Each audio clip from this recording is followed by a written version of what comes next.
Good morning, everyone. And we would like to study this week the weekly portion of Devarim. And this is a talk by the Rabbi.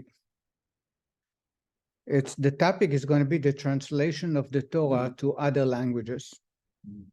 And the verse in this week's portion, right at the beginning, within the first 10 verses, the Torah says, on the other side of Jordan, in the land of Moab, Moshe began explaining this Torah, saying, etc. So the words Moshe began explaining this Torah, our sages comment, he interpreted it to them in 70 languages.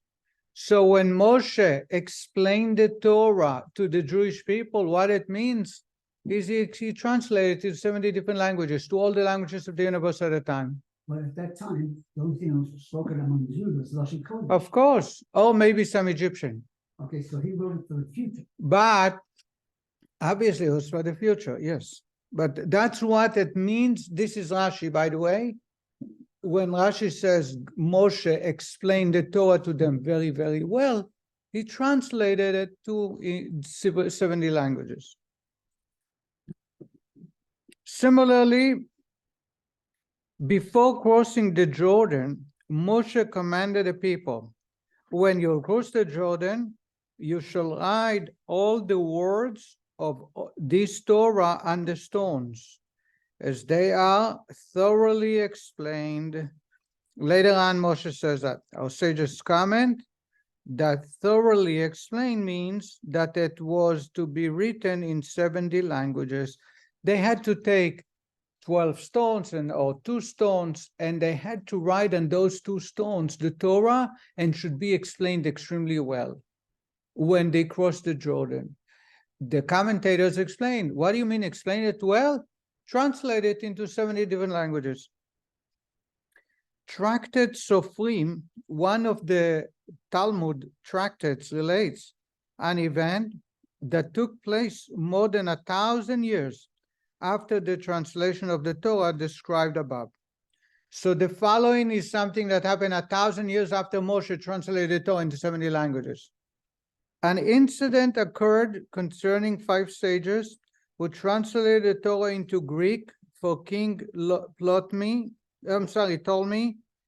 The day when the translation was begun was as distressful for the Jewish people as the day on which the golden calf was made. For it was impossible to translate the Torah in a perfect and flawless manner. The Talmud tells us that Ptolemy, a Greek king that ruled also the Holy Land, summoned 5 sages, and he ordered them to translate into Greek. It was such a dark day for the Jewish people, just like equal to the worship of the golden calf. And the Gemara concludes the reason, because it's not an accurate translation. When you translate it to a foreign language, you cannot have exactly the intent of the text the way it was expressed in one language. Explanation is required, as the Rabbi. The fact that Moshe translated Torah for the Jewish people into 70 languages, and furthermore, the command to write the words of the Torah on the stones when they cross the Jordan, as they are thoroughly explained, that is, in 70 languages, indicates that there is a virtue and a benefit to such a translation. Why then was the translation of the Torah into Greek considered distressful? Indeed, very distressful. The Rabbi is asking, I understand, when we say in the Torah that explain it very well, it means translate into other languages. Greek is one of the 70 languages. Later on, when they cross the Jordan, Moshe tells them, when you cross, write it down in a very, very well explained manner. And the rabbis tell us they translate it. So how come 1,000 years later, when the sages are summoned, we say it's as bad as the golden calf? Maybe because the historical experiences that we Jews had, maybe they thought that ultimately it would be turned against us. Maybe, but it doesn't say anything bad that happened as a result. Even more problematic is the rationale given in Tractate Sofrim. The Talmud gives us the reason why, that it was impossible to translate the Torah in a perfect and flawless manner, and that's why it is equal to the worship of the golden calf. Why was it impossible, asked the Rebbe? The Torah had already been translated in all 70 languages by Moshe, as mentioned above. What do you mean it's impossible? Moshe himself did it. He's the one who wrote the Torah, so when he translated, it must have been in a very, very particular way that expresses and translates correctly. Moreover, says the Rebbe, it is perplexing to say that the distress cited by Tractate Sofrim was in translating the Torah into Greek, in contrast to the other 70 languages, because says the Rebbe, maybe Greek is unique, is an unusual language, and therefore it was very distressful. But the other 70 languages is great. Says the Rebbe, number one, it would appear that the 70 languages into which the Torah had already been translated also included Greek. When we say translated 70 languages, it means it could translate to all languages available, and Greek definitely was one of them. B, the wording in Tractate Sofrim is the following. It was impossible to translate the Torah in a perfect and flawless manner. Implies that the impossibility of translating the Torah in a perfect way applies to all languages, not only Greek. When the Talmud gives us the reason it was such a dark day, it's because it's impossible to translate something. It doesn't say into Greek, which means to any other language. Again, the question is, Moshe did already. C. On the contrary, we find that in another source, our sages ascribe an advantage to Greek over other languages. In other words, the Talmud tells us that Greek is a superior language to all other languages. In fact, as we'll read here, it's very similar to the Hebrew language. Thus, Rabban Shimon ben Gamliel maintains, and the halacha follows his view, that's the Jewish law, that the books of the Tanakh may not be written in any other language other than Hebrew, the only exception being Greek. Rabbi Shimon Gamliel says that the language, the Greek language, is so close, so similar to Hebrew, that if you want to translate the Torah, it is forbidden. We're talking about Torah or Tanakh, the Bible, to be read publicly. You're not allowed to read publicly to fulfill the mitzvah of studying Torah from a foreign language, only Hebrew.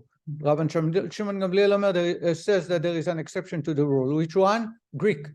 If Torah was written in Greek, it can be read publicly. So where we have the Torah scroll, the only other language the Torah scroll can be done and be used to fulfill the mitzvah of study Torah in the Greek language. So we see that Greek not only is not far from the translation, it's actually the closest to the Hebrew.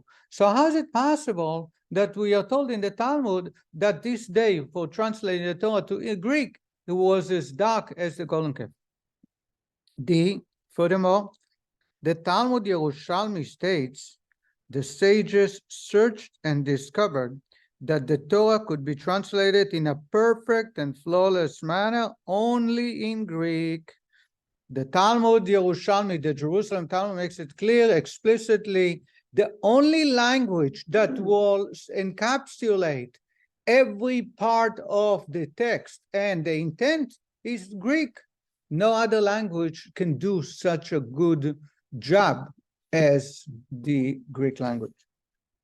The fundamental question lies in the wording used by the above teaching in Tractate Sofrim. That day, the Tractate Sofrim writes the following. That day was as distressful for the Jewish people as the day on which the golden calf was made. How can it possibly be said that the fact that it was impossible to translate the Torah in a perfect and flawless manner is such a distressful and negative matter that it is comparable to the day and time that the golden calf was made? The rabbi is saying, so the rabbi came up with three questions. This is number 4, and actually says the rabbi is the most important one. Okay, you want to tell me that the translation is not going to do a perfect job. It's impossible to take something from one language to another. That's fine. But to compare it to the golden calf, where the Jewish people have worshipped idols, how is it possible the Talmud is using that metaphor?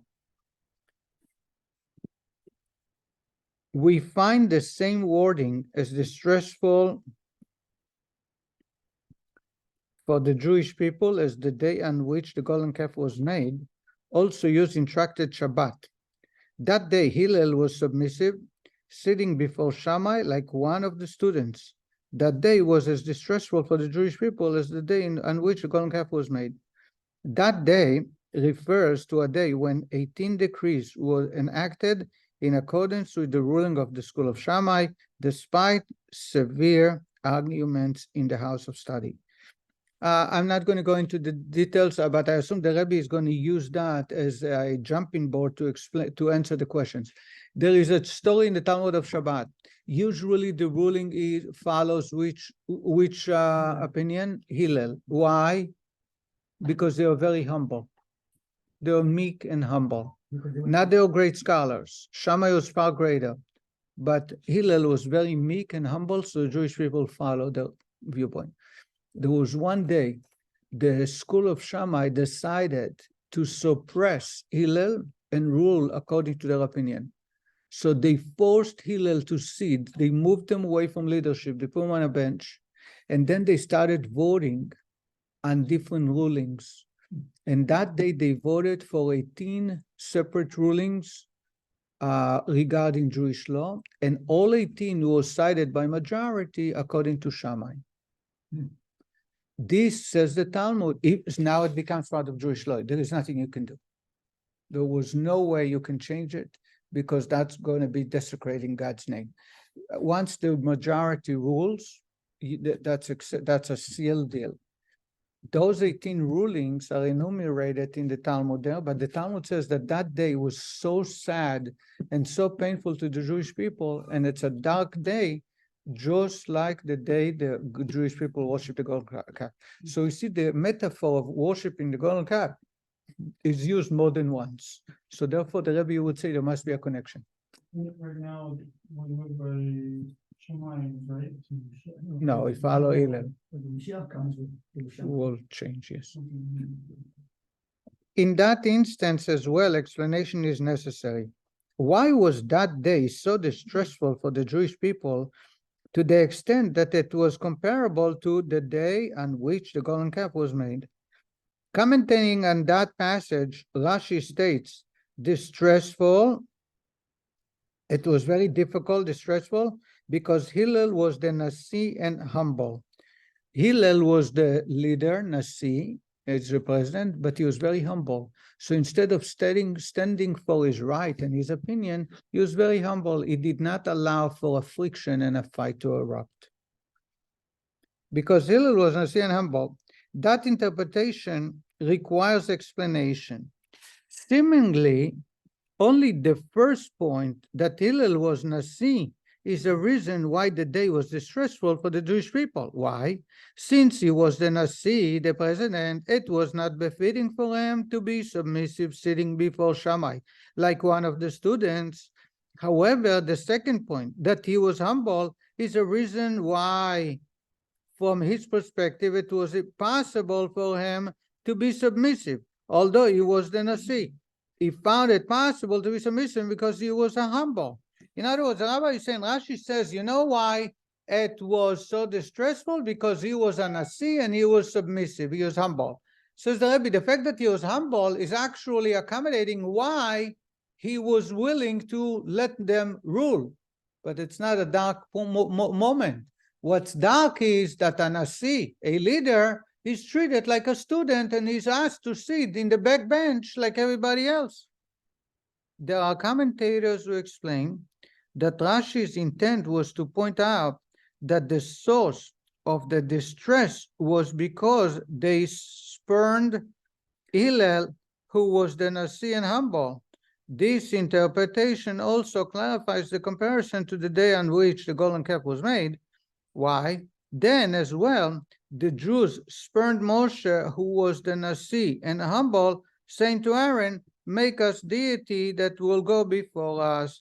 Says the Rebbe that what happened in Hillel? They kicked him away. They spurned him. They got, so to say, they got rid of him. And it's because he was humble and he was the Nasi. But the fact that he was humble is the reason that they were able to spurn him. Says the Rebbe, the same thing can be said about the golden calf. They spurned Moshe because he was a very humble person. So they can say he's gone. He's no longer here. We need a new leader. So we can compare what they did to Hillel similar to the golden calf, because that's exactly what they did to Moshe. However, on the surface, even when taking into consideration the comparison between spurning Hillel and to spurning Moshe, this explanation is not sufficient. Fundamentally, the day on which the golden calf was made was distressful, not because of the spurning of Moshe, however severe that may have been, but rather the Jewish people's sin of worshiping false deities, heaven forbid. Says Rabbi, what's the comparison between Moshe, the golden calf, and Hillel? In the golden calf, the sin wasn't spurning Moshe, it was worshiping idols. By Hillel, there was no such thing. They spurned Moshe, Hillel, but we don't read that they had, as a result, worshipped idols. So the Rebbe is asking two questions. Two places in the Talmud we compare as an event to the worship of the golden calf, and says the Rebbe, I don't understand what's the comparison. Worshiping the golden calf is idol worshiping. It's the worst kind of behavior that the Jewish people, the lowest of the low that they ever reached. And yet this is compared to the day they translated the Torah to Greek, or the day that Hillel was forced to be one of the students and 18 rules were issued against his will. Says the Rebbe, it is possible to offer an explanation that answers the questions raised above by first shedding light on the precise wording used in both sources. Tractates of Sofrim before, as cited before, and Tractate Chabad. Those sources state the following, it's the exact words: the day on which the golden calf was made, and not the making of the golden calf, or the sin of the golden calf, or the like. In other words, it says that it was as bad as the day that the golden calf was done, not like worshiping idols, not like making the golden calf. Says the Rebbe, from a straightforward reading of the Torah's narrative, it appears that the day the golden calf was worshipped was the day after the golden calf was made. As Aaron stated, on the day and directly after the golden calf was made, there will be a festival for God tomorrow. For his intent was to delay the people because he was certain that Moshe would come and they would serve the omnipresent. Thus, the primary sin of worship in the golden calf happened on the following day. As it is written, they arose early on the following day and offer burnt offering. Says the Rebbe, let's go back to the golden calf. The actual worship of the golden calf is not the day they made the golden calf. They made the golden calf one day. Aaron wants to delay their sin. So what does he do? He says, go to sleep, Chag LaHashem Machar. Tomorrow will be a major celebration. We'll celebrate our new God. And they woke up, it says, and they worship the golden calf. But the golden calf that came out of the fire was created already the night before, the day before. Therefore, the day that the golden calf was made is not the day they actually worship the golden calf. You know, especially here for Moses to forgive me. God knew what was happening because he tells Moshe go down because they're doing something that's incorrect. Right. Why didn't tell Moshe a day earlier what would have happened? We call it a free choice. We call it a lesson for future generations. God don't want us to be robots that God push buttons on and off. God wants us to use our brains and learn from the past to be able to make good choices. And experience good and evil. What? Experience good and evil, because if you don't make mistakes, you don't have to come back. Right. The school of hard knocks. It's the best school in the world, except the tuition sometimes is very high.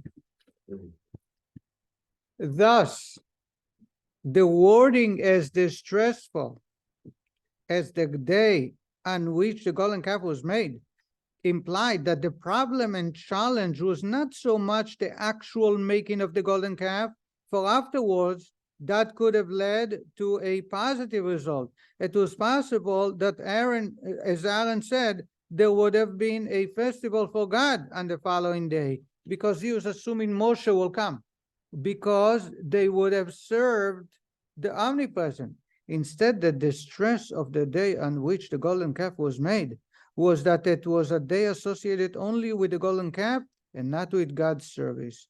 Consequently, the problem was that it allowed for the possibility of very undesirable actions, which in fact did occur. That day served as a preparation for the sin of the worshiping of the golden calf that came afterwards on the following day. Let me explain what the Rebbe said. The Rebbe is saying that they created the golden calf, but Aaron says to them, let's go to sleep. Chag LaHashem, tomorrow we're going to celebrate with God.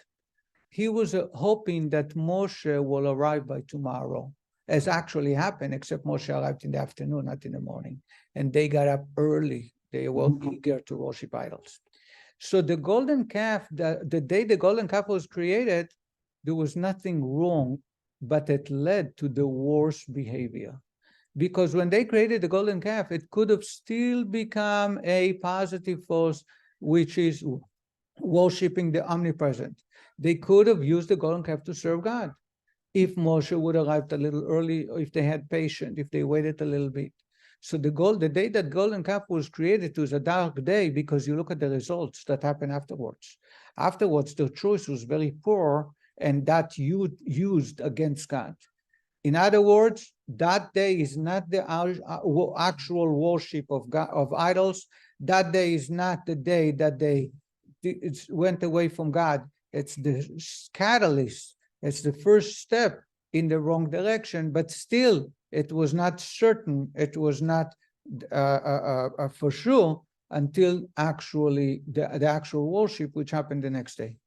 So the sinners, because Aaron said, Chag LaHashem, you want to have Hashem. You said they decided Chag LaHashem machar, tomorrow, and they got up early in the morning and they worship idols instead of making the Chag LaHashem.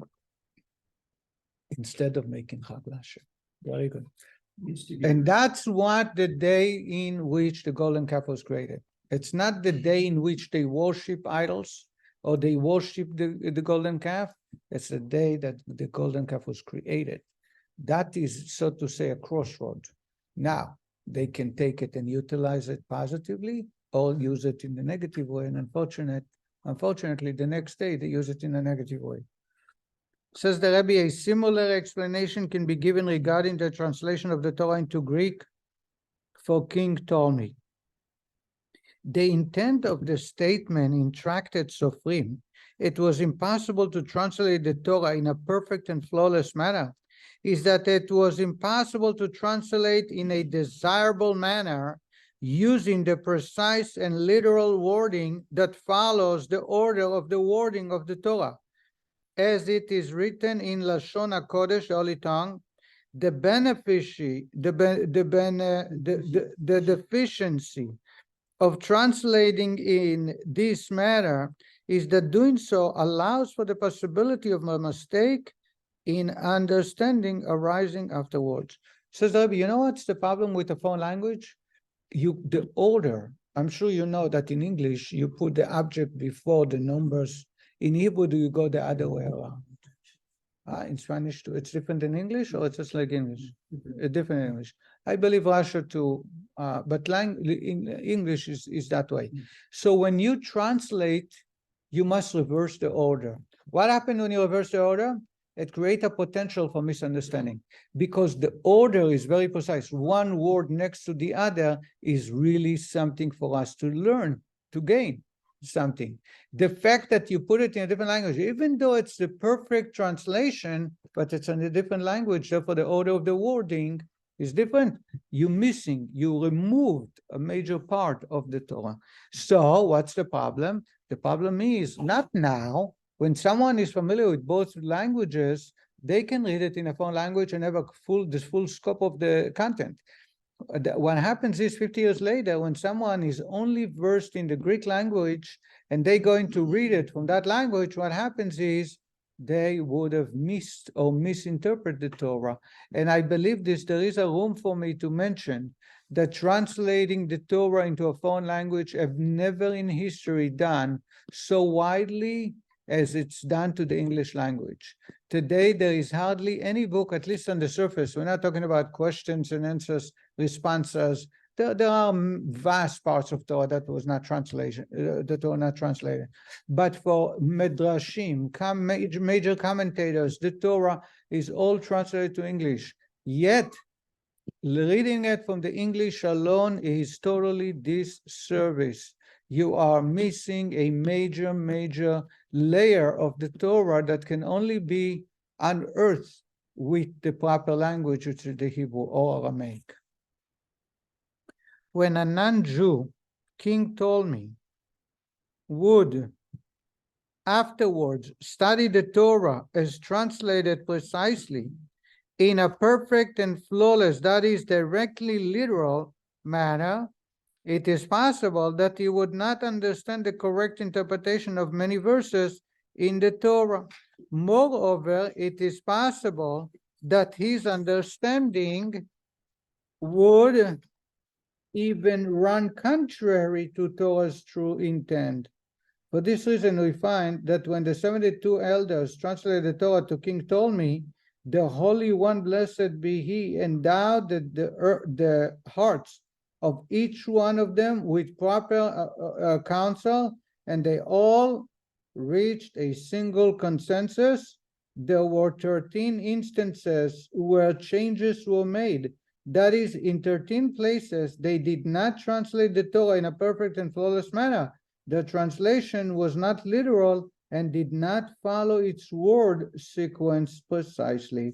Says the Rebbe, when you translate flawlessly, literally, word by word, when you put it in a different language, there will be questions coming up. And therefore, it's impossible.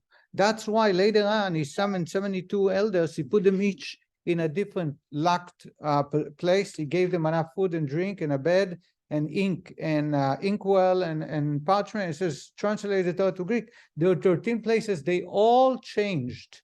The first change they did, anybody knows, is the first word of the Torah. Bereshit bara Elokim. In the beginning, God created. The problem is, it sounds, when you translate, like the beginning created God. So God was created by beginning. As a beginning is a name of a deity. So they changed, instead Bereshit bara Elokim, they said Elokim Bereshit bara et hashamayim v'et haaretz. God in the beginning created the heaven and the earth. The Torah is written in the beginning, God created heaven and earth. But the way you translate may sound as if there is a deity called beginning, and beginning created God and the heaven and the earth. So this is one of the 13. There was another 12 places. All 72 did it, and it was done on the 10th of Tevet. One of the reasons it's a fast day, by the way, is because the 10th of Tevet is the day where they completed translated the Torah. Even though they're all separate and different They components, did not know that others were summoned for the same purpose, came up with the and same they thing. all the 13. It's amazing. Makes no sense. No. Says the Rebbe, this is the intent of the comparison Tractate Sofri makes regarding the day of the translation of the Torah into Greek. That day was as distressful for the Jewish people as the day on which the golden calf was made. What was distressful for the Jewish people regarding the day on which the golden calf was made was that it served as a preparation for the following day, the day on which the golden calf was actually worshipped. Similarly, the day on which the Torah was translated into Greek was a distressful day for the Jewish people because it could have led to the misinterpretation of the Torah and understanding its words in a manner contrary to its intent, as explained above. And now we can understand the comparison to the day that the golden calf was made. That day was not in itself very, very bad. It just led to the worst behavior that happened the next day. Same as when you translate the Torah, at the moment, people who understand both languages are able to benefit from it, but later on, it can lead to a misunderstanding. Why should we care what a guy does with interpretation of translation? We know what the Torah is. The Jews follow the Torah, and believe in God, and believe in Moshe and the prophets, and you're going to think whatever they want to think. So who cares what they read? Good question. So why Moshe is translating it to 70 languages? What God has asked him to. So Why does God ask him? There shouldn't be a misinterpretation. But your question would be the same question. No matter what somebody writes, somebody can say, no, I don't believe it. So there are several answers. Yes, Dick. Hashem tasked us the responsibility of being a light unto the nations. That's one explanation. Hashem had tasked us with a responsibility for the rest of the nations, so therefore they need to have access to the Torah. Another explanation is not necessarily for non-Jews. There are many Jews who need it, different languages. Persian Jews need it in Farsi, Syrian Jews need it in Arabic. No, I agree that. I'm just saying they read it, but they may interpret the way they want to, or they may ignore it. Who? Whoever The reads it, non-Jews? yeah. They do it actually. It is something But else. when sages are tasked with this, that's the problem. That gives us an authority. You see, when you have a New Testament, or you have today the King James translation of the Bible, there are many misinterpretations there, by the way. Some are intentional, some are unintentional. It does not, so to say, moves us or concerns us too much. It does concern us because there's misinterpretation and it causes people to hate us. But that's not what we're speaking about here. We're speaking about rabbis who are tasked with translating the Torah. And by doing so, 50 years later, a Jewish child raised in New Zealand or in a place where there are no Jewish community big enough to support the Hebrew language, he will have to connect to God. The access would be the Torah, and that's the Torah with a foreign language, and it's prone to many misinterpretations. A similar explanation can be offered regarding the day that Hillel was submissive, sitting before Shammai like one of the students. The mere fact that 18 decrees reflecting Shammai's understanding were enacted on that day was in and of itself not that distressful a matter, because after all, Hillel remained silent and deferred to Shammai. In other words, he wasn't arguing with him, he accepted it. He did not continue disputing with him, implying that the decrees enacted followed the dictates of halacha. The fact that he was not contesting them, it means he accepted them, and therefore it's part of Jewish law. Thus, the primary distress of that day did not concern the decision reached on it, but rather what it could have led to, that even afterwards, the halacha would be decided according to the school of Shammai.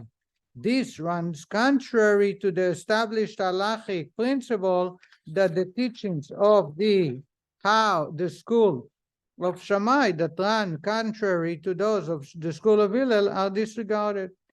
What was so distressful is, once they issued 18 decrees and Hillel did not contest it, and the ruling followed Shammai's viewpoint, it can lead later on for the Jewish people to side with Shammai whenever there is a dispute with Hillel. And that's against Jewish law. That can lead to a misbehave. It can be said that this was Rashi's intent in his commentary side above. He says, because Hillel was the Nasi and humble. Rashi is explaining that the stress in the decrees enacted that day brought about. The reason the halacha favors Hillel and the disciples who followed his teachings is because he was characterized by these two qualities. What made Hillel unique that the Jewish people followed his ruling is because of these two qualities. He was a Nasi and humble. By and large, the Nasi is the final halachic arbiter suppressing even the head of the rabbinic court. Nasi always rules if you have disputes. Whereas in this instance, the opposite occurred. For Hillel was the Nasi, and Shammai, the head of the rabbinic court, and he's the one who ruled the 18 decrees. Moreover, Hillel was humble, as the Talmud relates, when speaking of the differences between the school of Shammai and the school of Hillel in general. The disciples of the school of Hillel were worthy of having the halacha established according to the view only because they were agreeable and forbearing. They were humble, and that's what made them, the ruling followed their viewpoint. Here, just being humble is what should have allowed us to follow Hillel and not Shammai, and yet because of his humility, Shammai was able to push him away and rule. And that's why it was similar to the day the golden calf was created, because it can cause future generations or future years for people to rule according to Shammai, not Hillel. Hillel could not undo what Shammai did. What do you mean? Hillel didn't have the right to say Shammai did something wrong. And No. say, Hillel did not do it because he was humble. Even after we saw that they were not in agreement with that. Once the ruling is enacted, it's over. It's a closed case. Just like you have a Supreme Court. It's hard to believe that Hillel wasn't capable of rising to the occasion. Maybe he felt that if he did contest, there would be such a schism that it would be the ultimate harm. You know what? Close. We can judge, and I don't like to assume these are two holy people that I don't even come close to the nail of the one finger. Okay. But the Talmud just tells us that there were 18 decrees that were issued against Hillel's viewpoint, and Shammai not only that, but humbled Hillel by putting him as one of the students, so he should not rise to argue. Even though he was Nasi, the Nasi can override the ruling of the Bedin of Shammai. And Gemara says it was such a sad day, like the day the golden calf was created. And the Rebbe explained, it's not like the day the golden calf was worshipped, because that's not what we're talking about. The day the golden calf was created was a separate day from the day they worshipped it. It means that it can lead to a very, very negative outcome, because people might assume that Shammai can rule where we know the ruling should follow Hillel.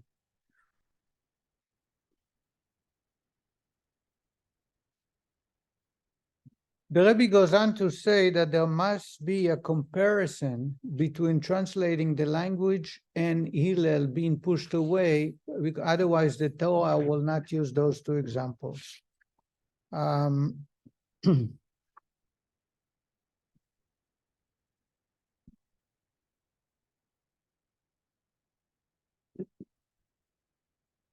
And okay, I'll read a little bit more, a little bit. Since all aspects of, you know what, I'm going to stop right here. The rabbi is going to make a comparison between Hillel and Shammai's situation versus the day that Torah was translated into Greek. Even though Moshe translated to 70 languages, meaning empowering people to study the Torah in any other language, yet it can lead to misunderstanding, and we need to be very careful. Just like the day golden calf was created. The same is about disputes. When you try to force your point of view, just like Shammai did against Hillel, what it does is, even though you might be right, you might have majority with you, but it can lead to a very negative outcome where people will learn to act in that way in other matters where they are incorrect, and that can lead to a very devastating outcome. And we'll conclude this with the study today. Thank you very much. Is what we need